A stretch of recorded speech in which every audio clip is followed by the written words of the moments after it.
Welcome to my channel, where we dive deep into the darkest corners of the human psyche and explore the eerie, the unsettling, and the downright terrifying. Tonight, I'm taking you on a spine-chilling journey into the haunted halls of Blackwood Asylum, a place shrouded in mystery, fear, and a history so dark it's been buried for decades. Brace yourselves for a tale of suspense, horror, and unimaginable terror as we unravel the secrets of a cursed asylum that claimed the lives and the souls of all who dared enter. So, dim the lights, settle in, and prepare to be haunted by the story of the cursed asylum. This is not for the faint of heart. Let's begin. The town of Gravenridge had always been a place whispered about in hushed tones. A once thriving community, it had been overshadowed by the looming presence of the Blackwood Asylum.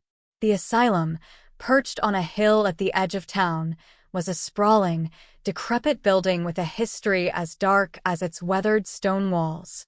For decades, the asylum housed the most dangerous and disturbed individuals, but it was said that the true horror lay not in the patients, but in the building itself. The asylum had been abandoned for nearly 50 years, its doors sealed shut after a series of grisly murders. Those who dared to approach the place claimed to hear the screams of the damned echoing from within its walls. The townsfolk avoided the asylum at all costs, convinced that it was cursed. Yet, every few years, a group of foolhardy adventurers would enter, seeking to uncover its secrets. None of them ever returned. It was a cold, moonless night when 5 friends, Ethan, Sarah, Jake, Lisa, and Mark, decided to venture into the Blackwood Asylum. They were thrill-seekers, drawn to the macabre and the forbidden. The story of the asylum had intrigued them for years, and they had finally mustered the courage to explore it. "Are you sure about this?" Sarah asked, her voice trembling as they stood at the rusted gates of the asylum. "Come on, Sarah," Jake replied with a grin. "It's just an old building. What's the worst that could happen?" Ethan, the most skeptical of the group, pushed the gate open with a loud creak. "Let's get this over with. The sooner we're inside, the sooner we can say we did it." The group stepped through the gate, the wind howling as if warning them to turn back. But their curiosity and bravado outweighed their fear. They made their way up the cracked stone steps, each footfall echoing in the silent night. As they reached the massive oak doors, Lisa hesitated, her hand hovering over the doorknob. "Last chance to back out," she whispered. Mark, the quietest of the group, stepped forward and turned the doorknob. The door swung open with a groan, revealing a dark, musty interior. They entered, and the door slammed shut behind them with a thunderous bang, sealing their fate. The inside of the asylum was even more foreboding than the outside. The air was thick with dust and the scent of decay. The walls were lined with peeling, faded wallpaper, and the floor was littered with debris. Broken furniture and rusted medical equipment were strewn about, remnants of the asylum's dark past. As they ventured deeper into the building, the temperature dropped, and an oppressive silence enveloped them. Their flashlights flickered as they explored, casting eerie shadows on the walls. "This place is a maze," Ethan muttered, glancing down a long, dark corridor. "Let's split up and cover more ground," Jake suggested. "We'll meet back here in an hour." Reluctantly, the group agreed and went their separate ways. Ethan and Sarah headed down the left corridor, while Jake, Lisa, and Mark took the right. Ethan and Sarah walked in silence, their footsteps muffled by the thick layer of dust on the floor. They passed by a series of patient rooms, each one more disturbing than the last. The walls were covered in faded, blood-stained handprints, and the beds were still shackled to the floor. "This place is giving me the creeps," Sarah whispered, her eyes darting around nervously. Ethan nodded, his heart pounding in his chest. "We should turn back." But as they turned to leave, a sudden chill ran down their spines. They heard a faint, high-pitched giggle echoing through the corridor. It was the laugh of a child, but there was something twisted and sinister about it. "Did you hear that?" Sarah asked, her voice trembling. Ethan nodded, his flashlight shaking in his hand. "Let's go." They hurried down the corridor, but the giggling grew louder, following them like a shadow. Suddenly, their flashlights flickered and died, plunging them into darkness. Panic set in as they fumbled for their phones, but the light from their screens was weak and did little to dispel the darkness.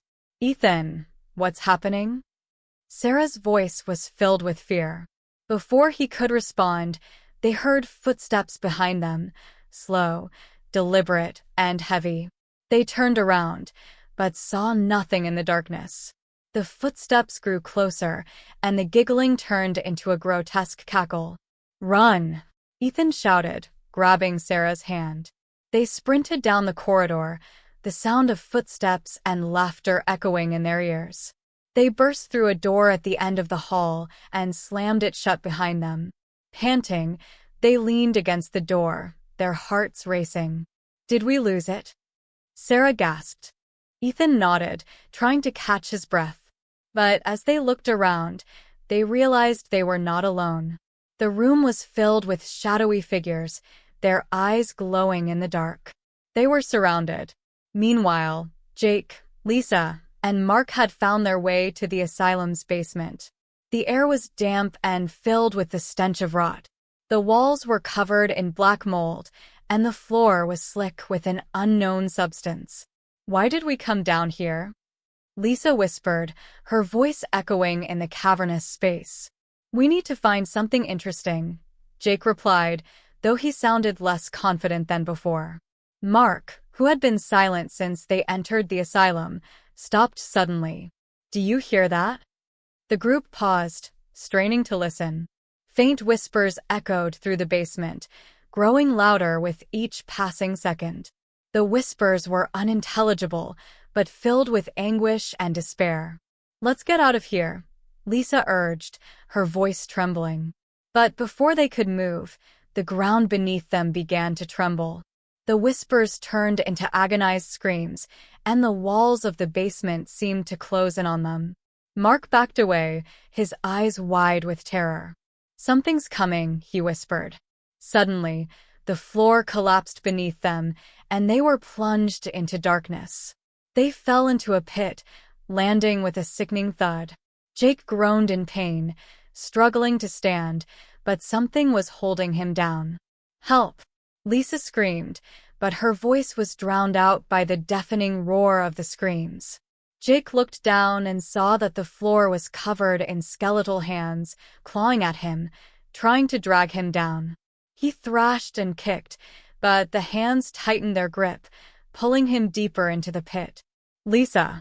Mark! Help me!" he cried out, but his voice was lost in the cacophony of screams. Lisa and Mark tried to pull Jake free, but the hands were too strong.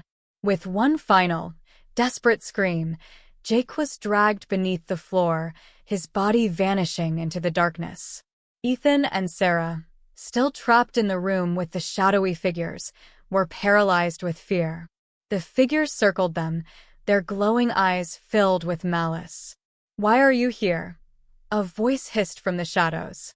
We just wanted to see the asylum," Ethan stammered. "Fools," the voice snarled. "You have trespassed where you do not belong. Now you will suffer as we have suffered." The figures closed in, their forms shifting and writhing like smoke. Sarah screamed as one of the figures reached out and touched her arm. A searing pain shot through her body, and she collapsed to the floor, writhing in agony. "Sarah!" Ethan shouted, but the figures held him back, forcing him to watch as Sarah was consumed by the darkness. As her screams faded, the figures turned their attention to Ethan. "You will join us," they whispered in unison. Ethan struggled against them, but their grip was unyielding. Just as he was about to succumb to the darkness, a blinding light filled the room, dispersing the figures. Ethan collapsed to the floor, gasping for breath. When he looked up, he saw a figure standing in the doorway. It was an old man, dressed in tattered, blood-stained clothes. His eyes were hollow, and his skin was pale as death. Who are you?" Ethan asked, his voice trembling. The old man stepped forward, his expression unreadable. "I was the head doctor of this asylum. I am the one who condemned these souls to eternal torment." "Why?" Ethan whispered. The doctor's eyes darkened. "I was obsessed with finding a cure for madness. I experimented on the patients, pushing them to their limits, driving them beyond the brink of sanity. But I went too far. The asylum became a place of unimaginable horror. The souls of the patients became trapped here, their anguish feeding the darkness." Ethan stared at the doctor in horror. "What do you want from me?" The doctor's expression softened, and for a moment, he looked almost human. "You must end this. Destroy the asylum and release the souls from their torment." Ethan was filled with a sense of purpose. He knew he had to destroy the asylum, but he couldn't do it alone. He had to find the others. He ran through the dark corridors, shouting for his friends, but his voice echoed unanswered through the empty halls. As he reached the basement, he saw Lisa and Mark lying on the ground, their faces pale and lifeless. He rushed to their side, shaking them desperately, but they didn't respond. Tears streamed down his face as he realized they were gone. But there was no time to mourn. The darkness was closing in, the walls of the asylum seeming to pulse with malevolent energy. Ethan knew he had to act fast. He searched the basement, finding old cans of gasoline and a box of matches. He doused the walls and floor with gasoline, the fumes making him dizzy. As he struck the match, he hesitated. The flames danced in his hand, and he knew that once he lit the fire, there would be no turning back. But the image of his friends' lifeless bodies and the tortured souls trapped in the asylum filled his mind. With a deep breath, he dropped the match. The fire spread quickly, the flames licking up the walls and consuming everything in their path. The heat was intense, and the air was thick with smoke. Ethan stumbled through the inferno, trying to find a way out. As he reached the entrance, he saw the shadowy figures again. But this time, they weren't menacing. They stood silently, watching him with a mixture of sadness and gratitude. "Thank you," one of them whispered, their voice filled with relief. Ethan nodded, tears streaming down his face as he watched the figures fade away, their souls finally free. With the flames closing in, Ethan pushed open the door and staggered outside. He collapsed on the ground, gasping for air as the asylum burned behind him. The sky was lit with an eerie, orange glow, and the wind carried the smell of burning wood and decay. But as he watched the flames consume the asylum, he felt a sense of peace. The curse was lifted, and the souls were finally at rest.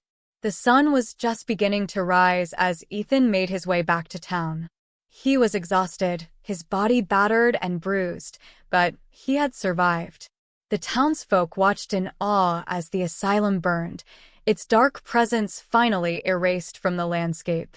Ethan never spoke of what happened that night, but the memory of his friends and the horrors they had faced stayed with him for the rest of his life. The town of Gravenridge slowly began to recover, its people no longer living in fear of the cursed asylum. But on some nights, when the wind blew just right, the townsfolk swore they could still hear faint whispers echoing through the hills. Whispers of a place where darkness once reigned and where souls were finally freed.